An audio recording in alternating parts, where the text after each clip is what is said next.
Big TV భక్తి సమాచారం WhatsApp ఛానల్లో జాయిన్ అవ్వండి. అన్ని విశేషాలు ఎప్పటికప్పుడు తెలుసుకోండి.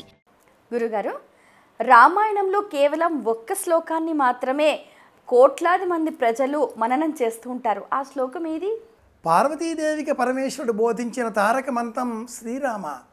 అంతకంటే మించి ఈ శ్లోకం జగత్ ప్రసిద్ధం. శ్రీరామాయణంలో ఉన్న జయమంత్రం ప్రపంచంలో ఉండే సమస్త ఆస్తిక జనులు నిరంతరం పఠించే మంత్రం. ఓం జయత్యతి బలో రామో లక్ష్మణశ్చ మహాబలః రాజా జయతి సుగ్రీవో రాఘవేణ అభిపాలితః. ఇది ఆ పరమమైన దివ్యమైన మంత్రం, మహామంత్రం, జయమంత్రం.